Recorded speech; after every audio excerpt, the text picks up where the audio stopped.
que le numérique peut améliorer l'école. Non, elle laisse entendre, au moins dans l'esprit de ceux qui ont posé cette question, que l'école est en danger et qu'il va falloir mettre en place un plan d'urgence pour la sauver. Est-ce que le numérique peut répondre à cet appel au secours? Est-ce que le numérique peut relever ce challenge? C'est ce que nous allons essayer de voir dans cette première controverse avec deux discutants que nous sommes impatients d'entendre. Mais avant de leur donner la parole, avant de voir s'ils pensent que le numérique pourrait faire mieux que ce qui a été fait jusqu'ici, je n'ai pas pu m'empêcher de faire un tour rapide des problèmes les plus graves que nous voudrions voir surmontés par l'école. Et peut-être grâce au numérique. Alors, de façon à mesurer donc le challenge qui attend le numérique, s'il a l'ambition de retourner cette situation. Alors pour moi, faire le tour de ces problèmes qui fréquentent depuis plus de 40 ans maintenant des adolescents réfractaires aux apprentissages, des adolescents qui sont au collège mais qui n'auront pas le brevet des collèges. Voilà, moi c'est cela que je connais beaucoup, alors j'ai pas de mal à faire le tour du sujet, faire le tour de ce qui pose problème. Alors pour pas faire trop long, j'ai retenu 3 constats qui me paraissent essentiels et qui sont assez faciles à repérer pour ceux qui sont dans les écoles. Premier constat, 15% de jeunes gens qui sortent chaque année de notre école sans maîtriser les savoirs fondamentaux. Alors, est-ce que le numérique va nous aider à résoudre ce problème? Deuxième constat, le parcours scolaire est profondément inégalitaire. On sait tous que les écarts du départ se creusent, vont en augmentant tout au long de la scolarité. Surtout pour ceux qui arrivent au collège et qui entrent au collège sans maîtriser les savoirs fondamentaux. Alors là encore, est-ce que le numérique va nous aider à résoudre ce problème? Et puis, troisième constat, une pédagogie qui suscite de l'ennui quelquefois pour beaucoup de nos élèves, qui peut même aller jusqu'à la perte du goût pour l'effort intellectuel chez certains. Alors là encore, est-ce que le numérique va nous aider à résoudre ce problème? Alors vous êtes peut-être déjà en train de vous dire, il exagère, Serge Boimard, il faudrait peut-être aussi parler de ce qui va bien dans l'école, surtout devant Madame la Ministre. Alors, si vous voulez comprendre pourquoi je me sens à l'aise pour parler ainsi, je vous encourage à relire l'édito écrit par Madame la ministre, en introduction à la réforme du collège. Et vous verrez que ces constats sont encore plus sévères que les miens. Alors, le moment est donc venu de donner la parole à nos discutants, 2 penseurs, 2 chercheurs. Ils ont tous les 2 un point commun.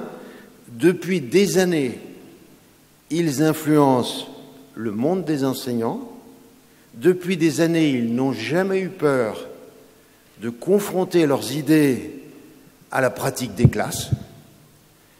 Nous allons d'abord écouter Alain Bentolila, professeur de linguistique, internationalement connu, auteur de nombreux ouvrages, qui depuis des années, moi j'ai l'impression de le connaître comme ça, depuis des années, il rappelle aux professeurs que pour arriver à maîtriser les savoirs fondamentaux, il faut d'abord savoir parler. Et qu'il faut donc entraîner les élèves à parler. Un message simple, un message fort, et qui était évident, et qui produit des résultats quand on suit ses conseils en le faisant tous les jours. Et je me permets de te dire, Alain, comme je vais souvent en ce moment dans les classes de collège, que tu peux continuer à marteler ton message. Hein? Tu as encore une grande marge de progression devant toi, hein? Et ton message est encore loin d'avoir été entendu et compris par tout le monde.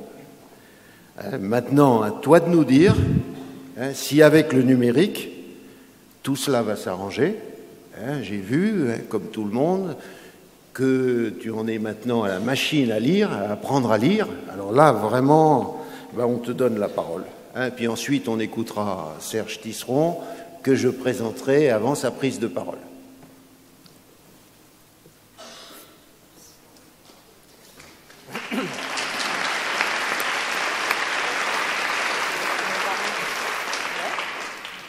Bien. D'abord, souligner l'extrême plaisir que j'ai eu à vous entendre, Madame la Ministre. Finesse d'analyse, langue superbe. Et ce ne sont pas des compliments comme que je vous fais parce que vous êtes ministre de l'Éducation nationale, pas du tout. C'est que j'ai entendu souvent des ministres prendre la parole. Il est rare que j'ai pris autant de plaisir à les écouter.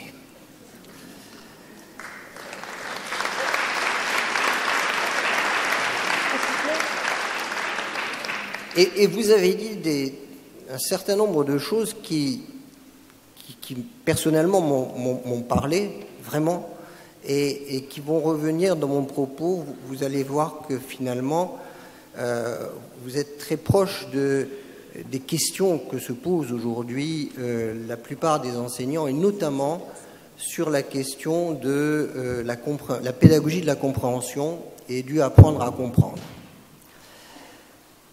La question que nous nous posons aujourd'hui, celle que j'ai voulu poser d'emblée dans ces controverses, c'est de façon un peu provocatrice, le numérique peut-il sauver l'école ? Ça voudrait dire qu'il y a quelque chose que l'école est en train de perdre, qu'il y a péril en la demeure et que le numérique arrive sur son cheval blanc et pourrait tout remettre en place et d'un coup de baguette magique régler les principaux problèmes. La première question que je me poserai, c'est de quoi souffre l'école véritablement? Quand on dit sauver l'école, ça veut dire quoi? Pour moi, il y a une chose essentielle qui dépasse tous les clivages politiques, qui dépasse toutes les querelles idéologiques, c'est le fait que nous tous ici, et tous les enseignants, et vous, madame, et tout le monde, nous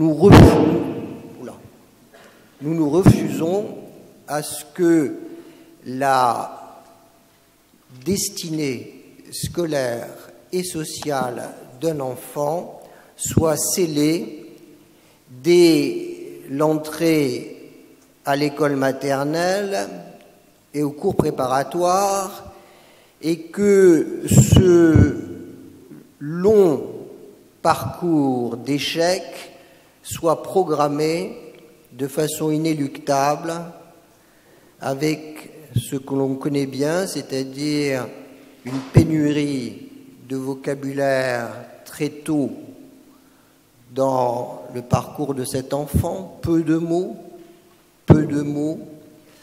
et par conséquent une difficulté évidente à dire le monde, peu de mots, et donc une difficulté annoncée de mal apprendre à lire et de mal apprendre à écrire. Sur cette base fragile d'entrer dans l'écrit, une difficulté de comprendre les textes les plus simples, et on avance encore et on arrive aux portes du collège, et là, le collège, comme je l'ai déjà dit, sacrifie les enfants fragiles. Ce caractère inéluctable, ce parcours prévu de ces enfants mal nés, nés du mauvais côté du périphérique, nés dans des zones rurales éloignées, le fait qu'ils sont destinés à l'échec, c'est cela que nous refusons et que l'école refuse. Parce que si l'école n'est qu'une machine à reproduire les inégalités sociales, alors à quoi bon l'école? Et la question qu'on doit poser au numérique, c'est que pouvez-vous faire sur cette question essentielle? S'il s'agissait de dire le numérique à lui tout seul peut rendre juste ce qui est injuste dans l'école, ma réponse est non. Tout seul, le numérique, révélation, tombant du ciel de la technologie, n'est absolument pas capable de régler ces problèmes complexes et difficiles. Si la question est le numérique peut-il contribuer à mettre plus de justice, plus d'équité, plus de sens dans les apprentissages? Là, j'aurais tendance à répondre oui. Mais je ne veux pas me laisser aller à cet éblouissement technologique qui consisterait à dire « ne faisons plus d'efforts, ne nous posons plus aucune question, le numérique est là et son entrée nous décharge de toute responsabilité de réflexion, de création et de critique ». Alors, le numérique contribuant à rendre l'école plus juste, oui, à certaines conditions. La première condition, c'est que ce numérique ne doit en aucun cas effacer la relation humaine que je définirai de la façon suivante. Chaque maître, chaque maîtresse arrive au seuil de sa classe tous les matins. Au seuil de cette classe, elle ou il dépose tout ce qui est difficile à vivre personnellement, ses espoirs déçus, ses difficultés, ses questions personnelles, ses doutes, ses anxiétés.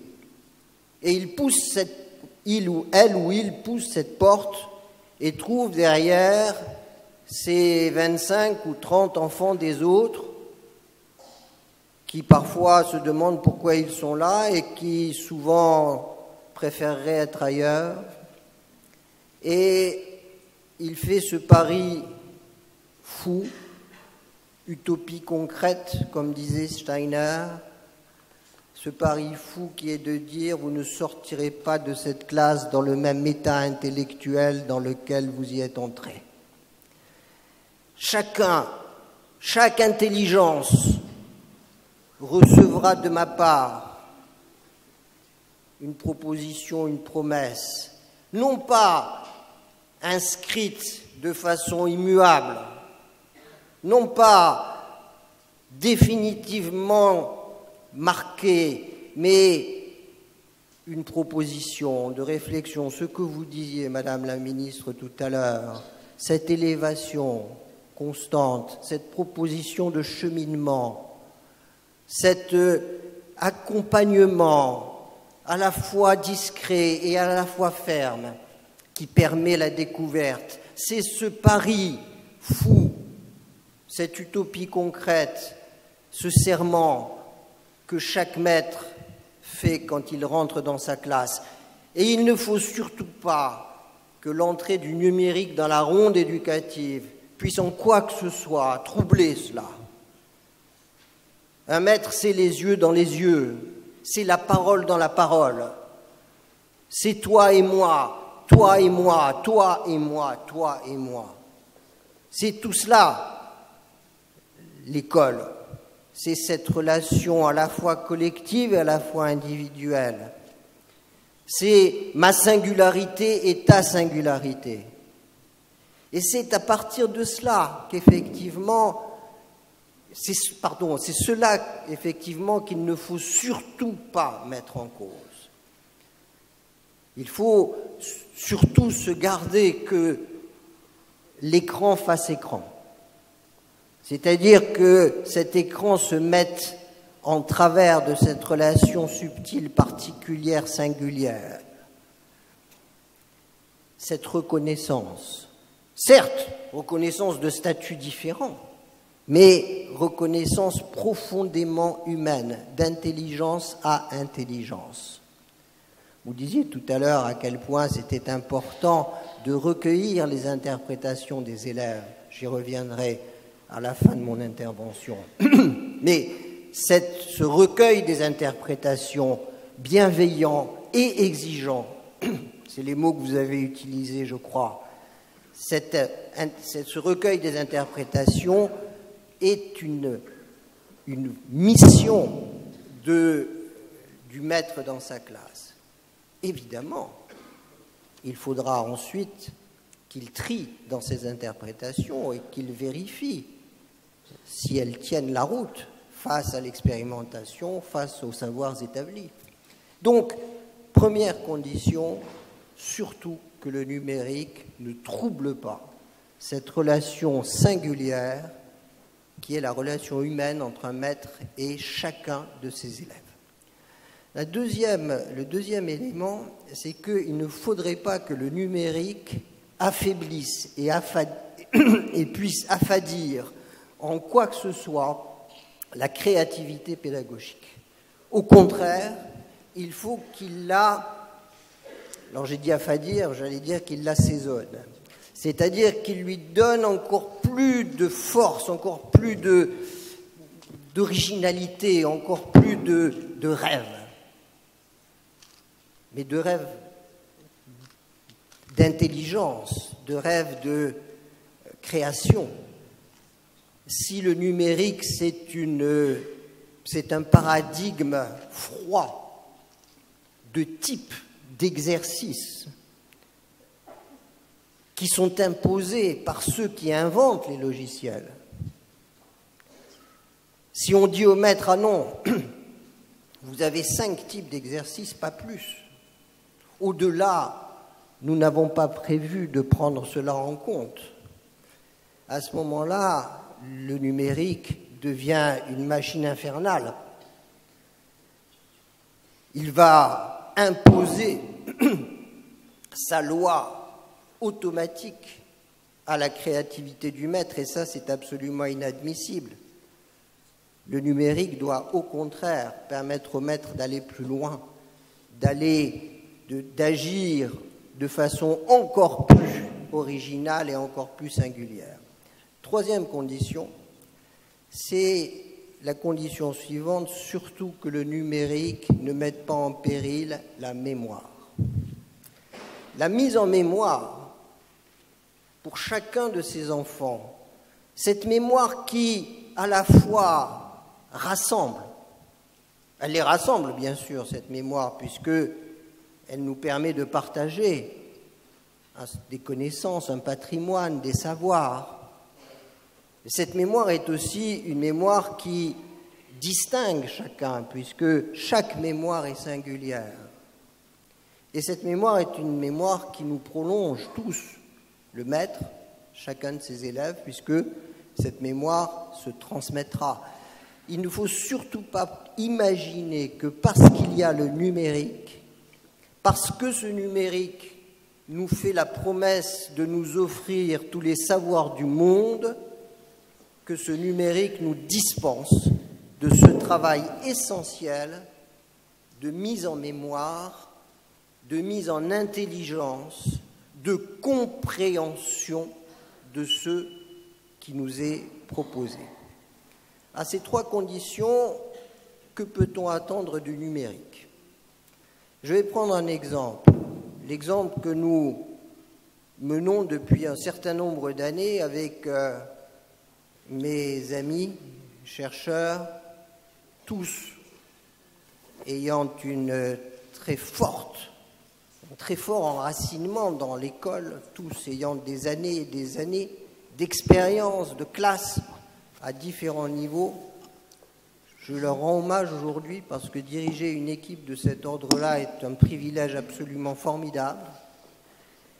Avec eux, nous avons travaillé sur une question absolument essentielle.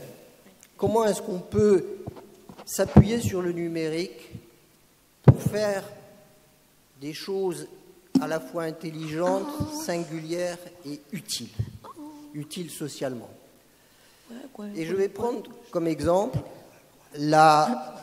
cette belle idée qui est l'idée de la machine à lire.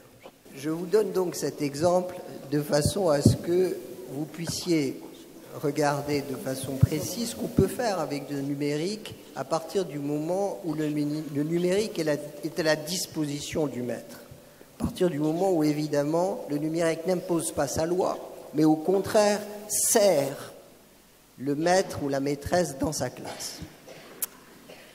La question était la suivante.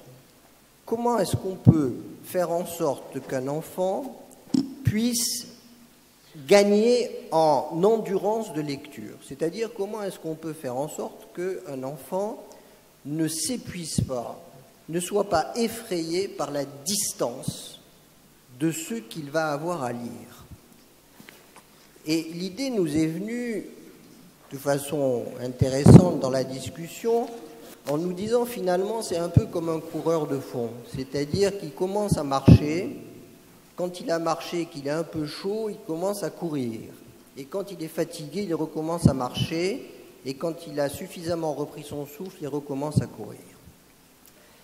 Et nous avons traduit ça en termes d'alternance entre l'écoute d'une histoire et la lecture d'une histoire.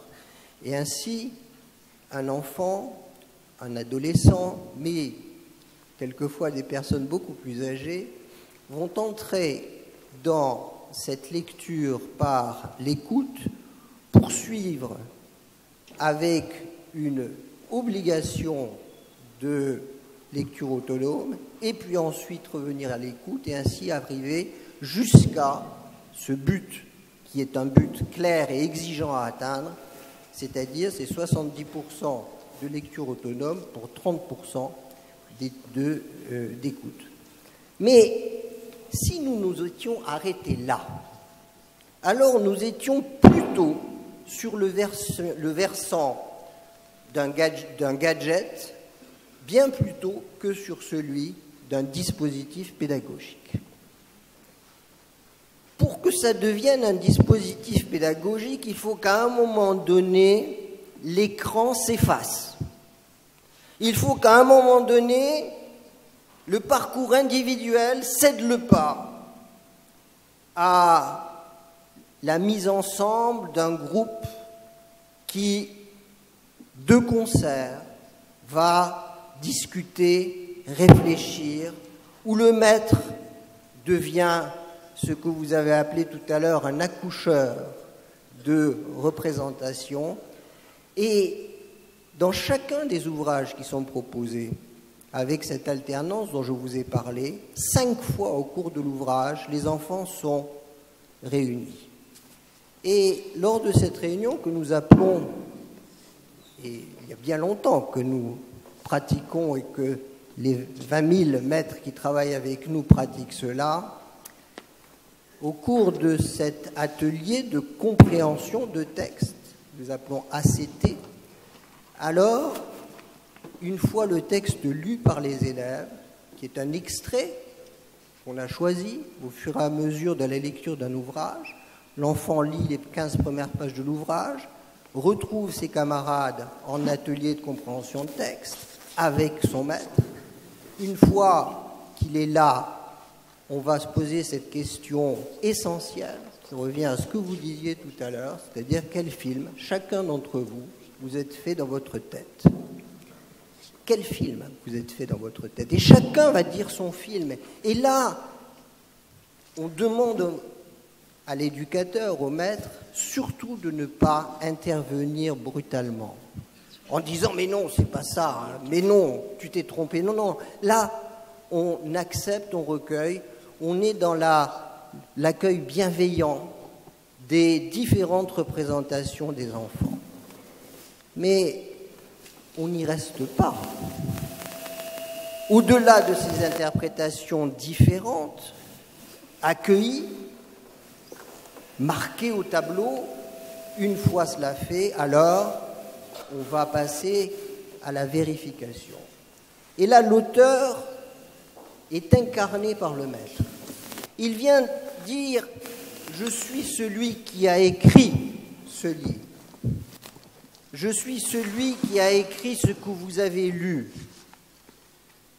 Je suis passionné par la façon dont vous l'interprétez, mais je revendique respect et obéissance. » Et c'est dans ces ateliers que se joue tout ce qui fait la compréhension. Vous avez parlé tout à l'heure de probité intellectuelle. Oui, c'est de la probité intellectuelle qu'il s'agit. C'est là que ça se forme. Devoir d'obéissance et de respect, parce que il y a quelqu'un qui a choisi des mots, qui les a mis en forme. Il a mis dans le texte qu'il a lâché et qui a abouti sur les tables de chacun de ses enfants, il y a mis tous ses espoirs. Espoir que, un jour, quand il aura disparu, quelqu'un les recueillera et fera que son existence spirituelle n'aura pas été vaine. C'est ce respect, cette obéissance sont légitimés justement par cet espoir. Et c'est pourquoi il faut les apprendre à l'enfant.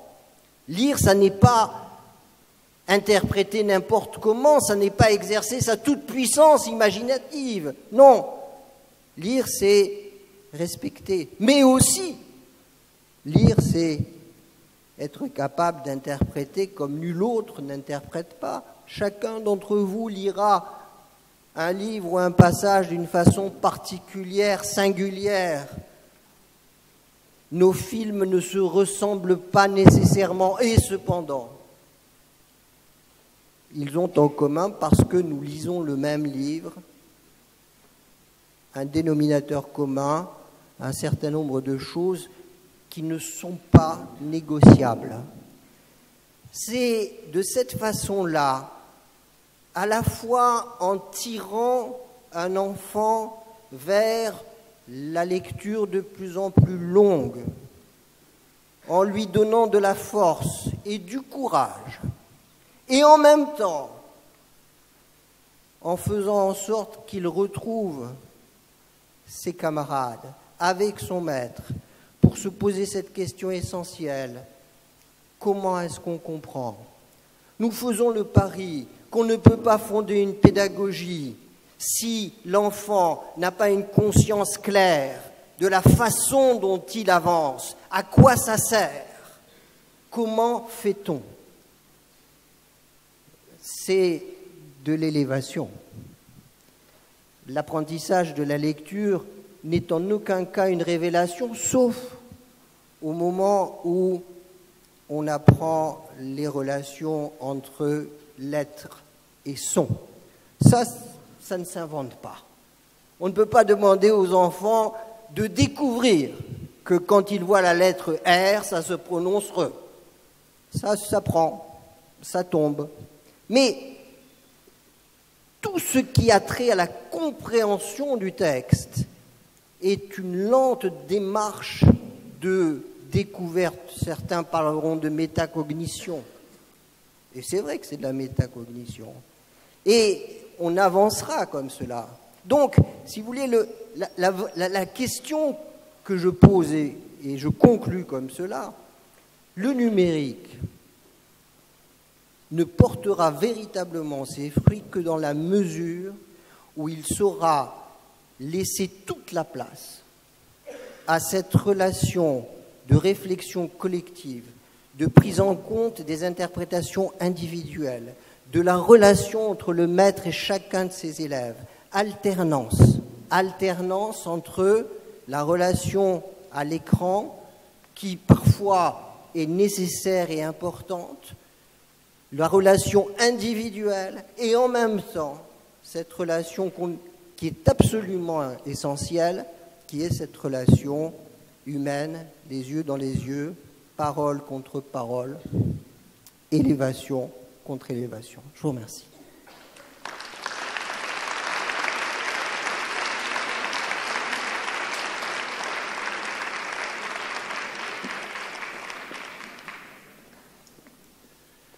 Merci Alain.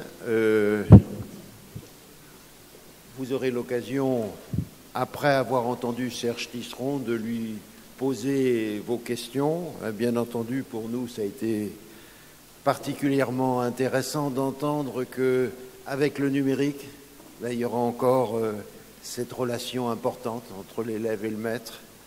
Avec le numérique, il y aura toujours la créativité du professeur, toujours besoin de mettre en route la mémoire, toujours besoin de savoir respecter une parole, un texte.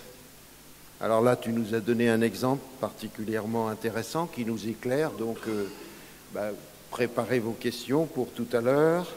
Et tu nous as bien fait comprendre comment, malgré le numérique, il faut encore donner un patrimoine commun à nos élèves pour qu'ils puissent parler de leurs différences. Alors ça, ce sera dans la deuxième partie, quand on aura entendu Serge Tisseron, qu'on va écouter maintenant, qui lui aussi, c'est pareil, depuis des années, il propose des pistes de réflexion pour la pratique des enseignants. Je ne fais pas le tour de ce à quoi il s'est intéressé, depuis les secrets de famille qui viennent rendre difficiles certains apprentissages. Enfin, dernièrement, en tout cas, ces dernières années, il a proposé quelque chose qui a du succès dans les écoles, le jeu des 3 figures. Il a pensé surtout aux classes maternelles au départ, et puis ça commence à rencontrer du succès au collège. Je ne vais pas détailler ce jeu des 3 figures, mais rapidement pour dire qu'il s'agit d'un jeu qui permet aux enfants de prendre du recul par rapport à l'impact des images sur eux, en les faisant jouer des scènes vues à la télévision et en les encourageant à changer de rôle. Mais enfin là, il faudrait la matinée pour continuer à parler de ça. Pour notre sujet du jour, ce qui est intéressant et qu'il est quand même bon de savoir, c'est que Serge est un élu de l'Académie des technologies pour ses travaux sur la relation aux objets numériques. Donc on va voir ce qu'il a à nous dire, et qu'il a été récompensé il n'y a pas si longtemps par une association américaine, FOSI, pour ses travaux sur la jeunesse et Internet. Alors nous sommes donc impatients de l'entendre. Et avant que tu commences, Serge, moi je te demande si tu as connaissance d'études, d'évaluations qui pourraient nous montrer les effets du numérique, pas seulement sur les jeunes, mais aussi devant l'apprentissage, puisque c'est notre préoccupation aujourd'hui. Donc on te laisse la parole.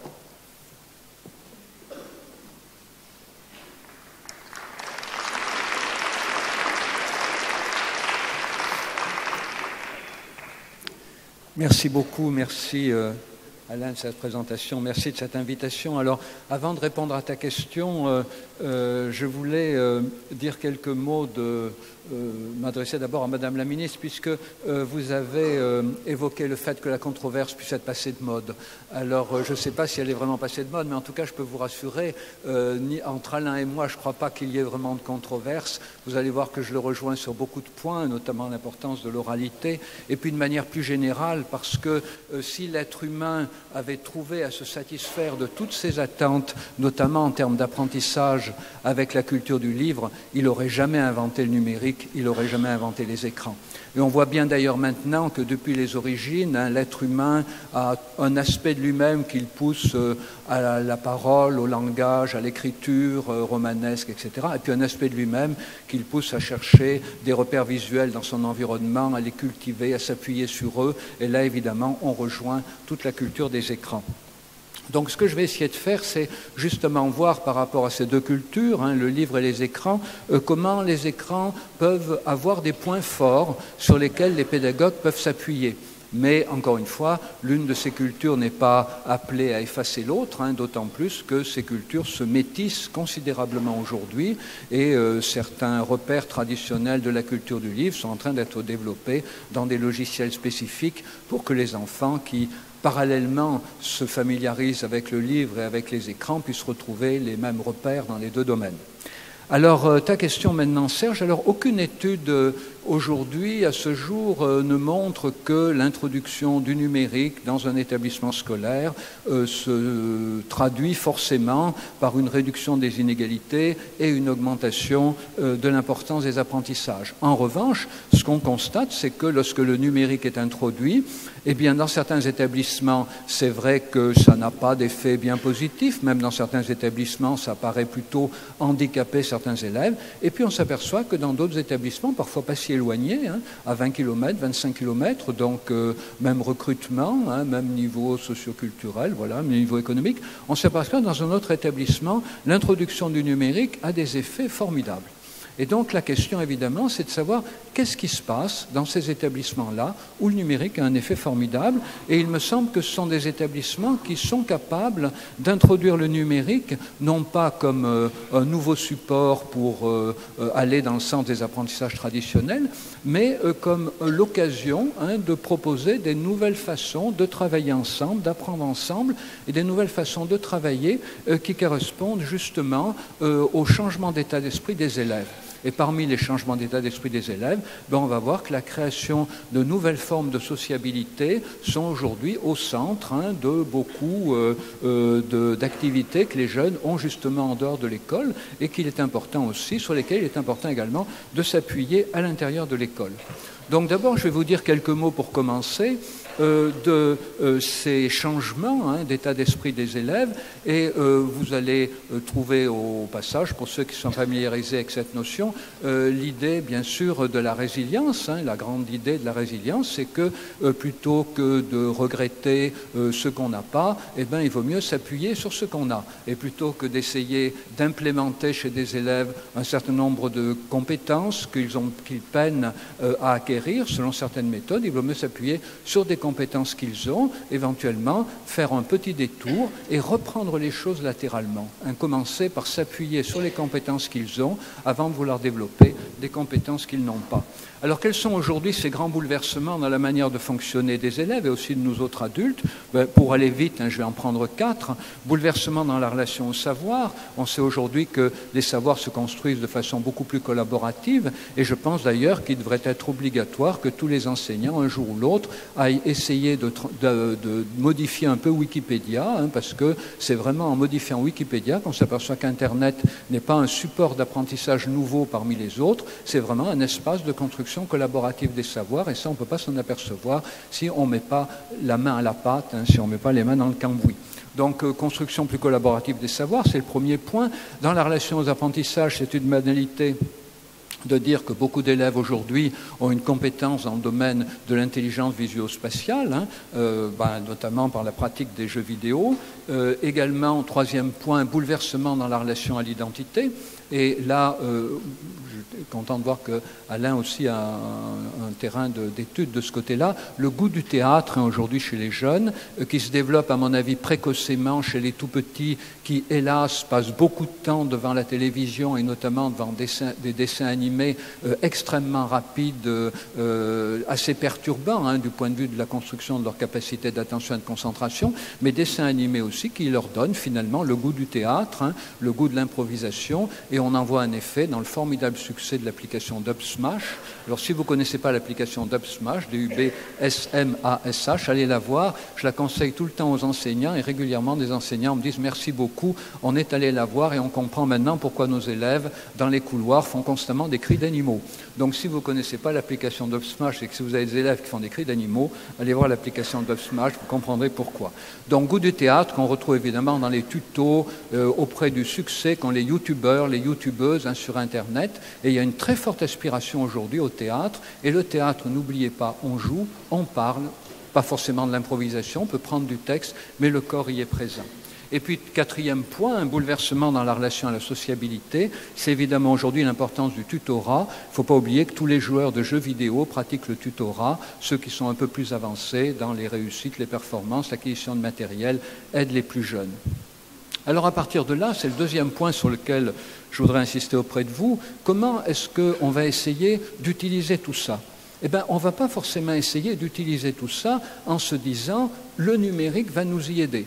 Je pense que la meilleure manière d'introduire le numérique à l'école, c'est d'abord de tenir compte des changements d'état d'esprit des élèves sans introduire le numérique. Il faut d'abord changer les méthodes d'enseignement d'une manière qui tienne compte des changements des élèves, avant de vouloir s'appuyer sur le numérique pour essayer d'embrayer dans ce sens-là, parce que si on introduit le numérique sans avoir compris les changements d'état d'esprit des élèves, eh bien évidemment, on développe un numérique qui n'intéresse pas les élèves, parce qu'on le développe sur des repères traditionnels de la culture du livre, dont les élèves, en effet, sont souvent très loin. La culture du livre n'étant pas seulement le fait de lire et écrire, mais c'est tout l'ensemble des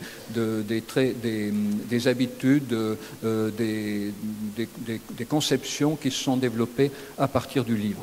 Alors, enseigner autrement sans le numérique, ça va vouloir dire quoi ? D'abord, dans la relation au savoir, développer ce qu'on appelle la classe inversée, la pédagogie de projet, ça c'est banal maintenant. Relation aux apprentissages, les élèves, à qui appartient l'avenir ? L'avenir appartient à ceux qui sauront, à mon avis, passer de la culture visuelle à la culture verbale. En d'autres termes, ce qui me paraît essentiel aujourd'hui, avec le numérique ou sans le numérique, c'est d'encourager les élèves à mettre des mots sur ce qu'ils voient, notamment sur les écrans, sur les jeux vidéo, dans les séries télé, et inversement, les encourager à faire de la création visuelle autour de ce qu'ils sont capables de raconter.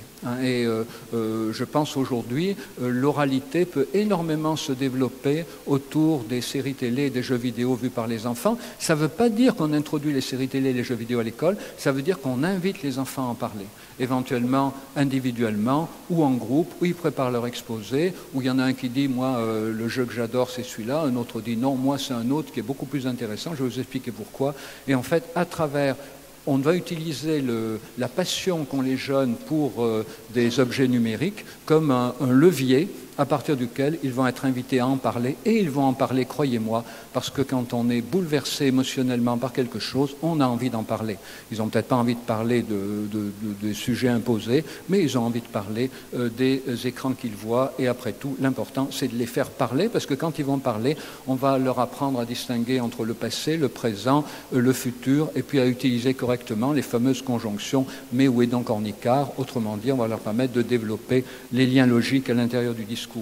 Alors la relation à l'identité, je vous évoquais le théâtre, c'est évidemment développer des débats dans les écoles, soit des élèves s'affrontant, comme je l'évoquais il y a quelques instants, autour de séries télé ou de jeux vidéo préférés, voire même des groupes qui préparent leur argumentation et qui nomment un leader qui va défendre leur point de vue. Alors dernier point, on parlait tout à l'heure des nouvelles formes de sociabilité, du tutorat. Eh bien, n'ayons pas honte de développer non seulement le tutorat entre les élèves, mais aussi entre enseignants et élèves. Il faut savoir qu'aujourd'hui, beaucoup d'entreprises du CAC 40 pratiquent le tutorat au grand patron. C'est quoi ? C'est que dans l'entreprise, on trouve un jeune qui vient d'arriver, qui est féru du numérique, qui connaît tout du numérique, et on le met comme tuteur au président, directeur général. Donc je propose à Madame la Ministre que dans toutes les écoles, les enseignants soient invités à se choisir un tuteur numérique qui ne va en aucun cas remplacer l'enseignant, mais qui va apporter à l'enseignant un grand nombre de connaissances sans que ça coûte rien. C'est pas la peine de faire des sessions très coûteuses avec le déplacement pour aller écouter un expert qui, dans dans le chef-lieu du département, va faire un exposé sur le numérique. Non. Il suffit que dans chaque école, on demande aux élèves les plus férus en numérique de dire s'ils ont envie d'informer un enseignant, et on crée des binômes comme ça entre un enseignant et un élève féru de numérique qui peut-être est pas bon du tout en français, en histoire, en mathématiques, mais en tout cas, il a quelque chose à expliquer à l'enseignant, et à travers cet échange, encore une fois, à travers cet échange, il va apprendre à argumenter, il va apprendre à s'exprimer logiquement, il va apprendre à respecter la parole de l'enseignant, les questions de l'enseignant, essayer d'y répondre. Donc ça va être pour lui une formidable éducation citoyenne, hein, en même temps qu'il va apporter énormément d'informations à son enseignant. Encore une fois, les patrons du CAC 40 y ont recours aujourd'hui et ça montre en tout cas que ça fonctionne. Alors, le numérique, pour autant, il va apporter des choses, c'est le troisième point que je voulais évoquer avec vous, il va apporter beaucoup de choses. Tout d'abord, on le sait, hein, il met fin, alors aussi bien à l'école que dans l'entreprise, le numérique met fin aux 3 bases essentielles sur lesquelles l'enseignement et le travail ont toujours été pensés jusqu'à l'avènement du numérique, à savoir l'unité de temps, l'unité de lieu, l'unité de commandement. Unité de temps, on travaille dans les tranches d'heures prévues, hein, voilà, à l'école ou à l'usine ou au bureau. Unité de lieu, unité de temps, on travaille sur les heures fixées, voilà, dans le lieu fixé. Unité de commandement, il y a un seul chef qui est censé avoir réponse à toutes les questions. Aujourd'hui, ça ne marche plus, c'est pour ça que je vous parlais de l'importance du tutorat, y compris dans les entreprises du CAC 40. Alors ça, c'est le premier point. Deuxième point, c'est qu'avec le numérique, tout est mesurable, tout est accessible, tout est partageable. Le numérique, ce n'est pas un nouveau média, c'est un mode de diffusion, enfin un mode de recomposition de tous les médias, de telle manière que tout devient accessible, mesurable, partageable. Et du coup, il crée beaucoup de nouvelles possibilités d'enseigner. Alors, quelles sont ces nouvelles possibilités d'enseigner? C'est maintenant ce que je vais évoquer. Mais la première chose, évidemment, c'est l'éducation au numérique. C'est ce qu'on appelle les humanités numériques. Voilà. Moi, j'appelle ça apprendre à s'en servir, apprendre à s'en passer. L'éducation numérique à l'école, ça ne doit pas consister à apprendre à s'en servir. Ça doit apprendre surtout à s'en passer, autant qu'à s'en servir. Apprendre à bien s'en servir, apprendre à bien s'en passer. Je crois que ça devrait être écrit au fronton des humanités numériques, parce qu'on les pense trop souvent par rapport à apprendre à s'en servir. Non, c'est autant apprendre à s'en passer. Alors, ça ne sauvera pas l'école, mais ça sauvera en tout cas beaucoup de jeunes de dérives dans des activités numériques à la fois non créatives et désocialisantes qui sont aujourd'hui un énorme problème. Alors d'abord, apprendre à se repérer dans le numérique, ça sera, c'est des banalités, se familiariser avec les sources, apprendre à chercher des informations, interroger la pertinence des informations, chose que beaucoup de jeunes sont incapables de faire. On a entendu beaucoup de bêtises autour du numérique, vous savez, autour des fameux digital natives, qui sont une bêtise totale. C'est pas parce qu'on est né à l'époque du numérique et qu'on grandit avec le numérique qu'on n'a pas besoin d'avoir une éducation numérique. On a parlé d'abord, vous savez, autour du numérique de fracture sociale. On s'aperçoit aujourd'hui que dans beaucoup de milieux défavorisés, il y a même plus de matériel que dans des classes moyennes. Il y a une nouvelle posture des classes moyennes qui aurait enchanté Bourdieu. C'est l'idée qu'on va réduire le numérique. Voilà. Mais dans les couches populaires, il y a énormément de numérique. Donc il n'y a pas de fracture sociale là autour. Il n'y a pas de fracture générationnelle. On s'aperçoit que beaucoup de seniors utilisent très bien le numérique. En revanche, il y a une fracture d'usage. Il y a ceux qui savent l'utiliser et s'en passer, et il y a ceux qui ne savent ni s'en passer ni l'utiliser. Donc ça, il faut vraiment que dans le cycle 3, il y ait des programmes consacrés à ça, apprendre bien sûr le droit à l'intimité, le droit à l'image, qui sont souvent confondus, mais bon, il faut bien avoir à l'esprit que c'est pas pareil. Apprendre ce que j'appelle les règles d'Internet, tout ce qu'on y met peut y rester éternellement, tout ce qu'on y met peut tomber dans le domaine public, et il ne faut pas croire tout ce qu'on y trouve. Et puis, j'ajouterais apprendre comment le cerveau fonctionne avec écran et sans écran. Et il y a un très beau livret que je conseille à tous les enseignants, qui a été réalisé par la main à la pâte au moment où on a écrit l'avis de l'Académie des sciences. On a réalisé parallèlement un livret qui s'appelle « Le cerveau, les écrans et l'enfant » et qui est une formidable introduction pour le cycle 3 sur les pièges des écrans et sur la manière de les déjouer quand on a 8-10 ans et qu'on commence à s'intéresser au numérique. Alors là, ça c'est, vous voyez, les nouvelles humanités numériques. Bon, mais à partir de là, évidemment, le numérique, on va pouvoir l'utiliser de beaucoup d'autres façons. Je l'ai évoqué tout à l'heure. Évidemment, le collaboratif. Alors, malheureusement, avec le collaboratif, on n'est pas aidé parce qu'aujourd'hui, nous avons des ordinateurs personnels et des tablettes personnelles. Et j'appelle de mes voeux, maintenant, l'Académie des technologies, des techniciens mettent au point des ordinateurs interpersonnels. hein, c'est-à-dire des objets qui permettent de travailler ensemble, parce que ce qui guette chacun avec son ordinateur personnel, c'est évidemment un travail personnel. Et les interfaces collaboratives sont souvent ignorées, trop peu utilisées. Un ordinateur interpersonnel, hein, se présentant comme une grande table sur laquelle chacun bougerait des morceaux de texte, des morceaux d'images, permettrait, oui, j'ai mesuré, merci, permettrait de gérer, permettrait d'introduire beaucoup mieux les enfants au travail collaboratif. Alors, deuxième point important, va apporter le numérique, développer ce qu'on appelle la motivation intrinsèque. Vous savez peut-être qu'il y a un moyen traditionnel d'inviter les enfants à travailler, ou d'ailleurs d'élever les animaux, c'est de les récompenser. Or, c'est ce qu'on appelle la motivation extrinsèque, mais on sait que le problème de la motivation extrinsèque, c'est que quand on arrête de récompenser, la personne qu'on avait habituée à être récompensée cesse de travailler. Donc la motivation extrinsèque, souvent utilisée par les parents, est une mauvaise idée. Hein, voilà, il faut l'utiliser avec parcimonie. Vous savez, à une époque, à l'école, il y avait les bons points, les grandes images. Il n'y a plus. Ben, c'est bien d'ailleurs, parce que la motivation extrinsèque, quand on la supprime, ben, les élèves qui en bénéficiaient ne voient plus l'intérêt de travailler. Donc il existe au contraire une autre motivation qu'on appelle la motivation intrinsèque, c'est le plaisir pris à faire quelque chose. Et on sait aujourd'hui que cette motivation intrinsèque, elle est liée à deux éléments autour duquel le numérique peut être très utile. Le premier élément, c'est ce qu'on appelle la motivation d'innovation, c'est pouvoir commencer à travailler quand on en a envie et organiser son temps comme on veut, si on a plusieurs exercices, voilà. Et ça, le numérique le permet mieux que le papier, parce qu'on n'est pas obligé de feuilleter des pages pour aller commencer par la page 5 et pas par la page 1. Avec le numérique, il n'y a pas cette progressivité, on peut commencer là où on a envie. Et des études ont montré que quand des élèves ont une durée de travail limitée pour faire un exercice, dans les classes où tous doivent commencer en même temps à l'heure dite, eh bien, les résultats ont une certaine qualité, mais dans les classes où les élèves commencent quand ils veulent, pour la même durée de travail, leurs résultats sont meilleurs. Il y a la possibilité de commencer quand on a envie et d'organiser son parcours, comme on fait d'ailleurs dans les jeux vidéo, est un puissant élément qui renforce la qualité des apprentissages. Le deuxième point, c'est la motivation d'innovation, de motivation de sécurisation. Vous savez que les logiciels ne culpabilisent pas, n'embêtent pas, etc. Mais ce qui est important, c'est de voir aussi qu'avec le numérique, l'élève peut avoir une visualisation de ses performances à tout moment. Alors, il voit avec des diagrammes, des graphiques, bon, comment il évolue.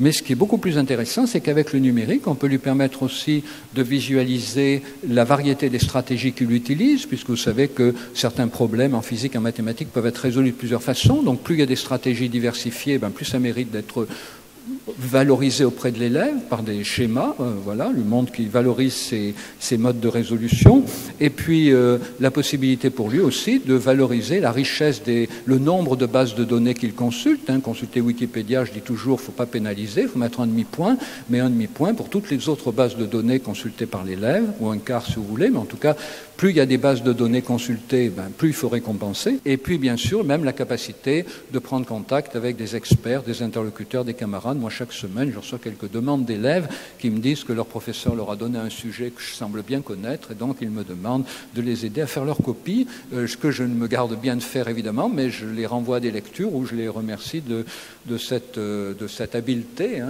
à m'avoir déniché pour me proposer le sujet, que je n'ai pas le temps de faire à leur place, mais je leur indique quand même quelques pistes.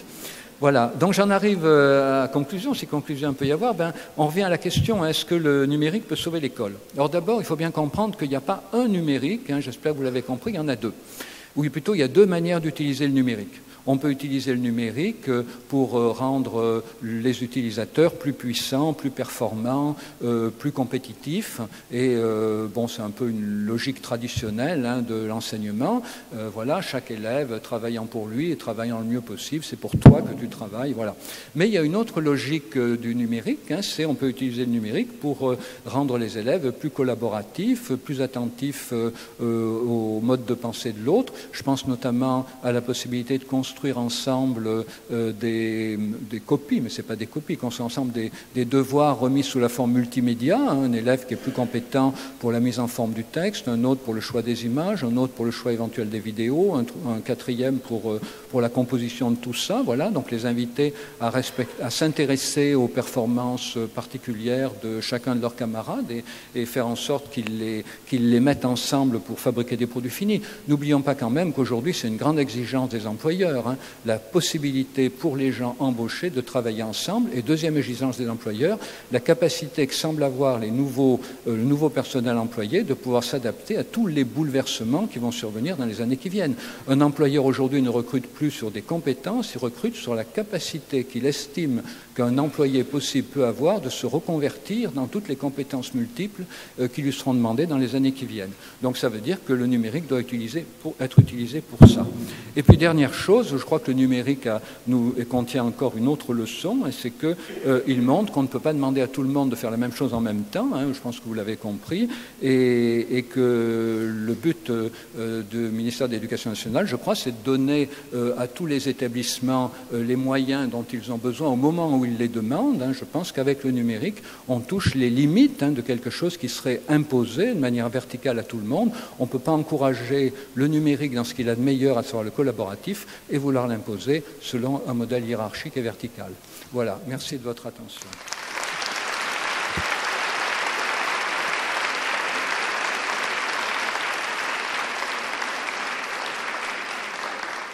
Je remercie Serge Tisseron de nous avoir bien précisé ces différentes utilisations du numérique.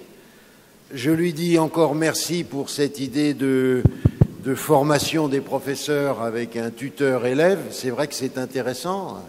Madame la ministre est partie, mais ça coûterait pas cher en tout cas.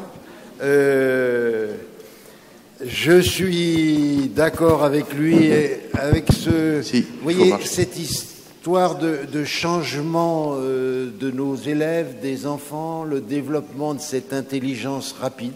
Ça, il faut reconnaître que de plus en plus, on est confronté parmi nos élèves à ces champions de l'association immédiate. Mais chez certains, ça va un petit peu plus loin.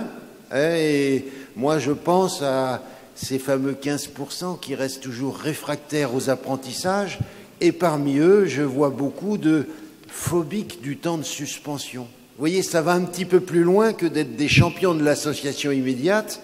Chez ceux-là, il semblerait qu'il y ait une forme de déstabilisation dans l'entrée du moment réflexif qui va avec l'apprentissage. Et ça me paraît peut-être être encore autre chose. Et c'est peut-être là que le numérique va peut-être aussi atteindre ses limites. Et puis moi, il y a quelque chose, puisqu'on est dans un moment de controverse, tu as dit quelque chose, cher Serge, avec quoi je dirais que je ne suis pas d'accord. Pour moi, tu nous as expliqué que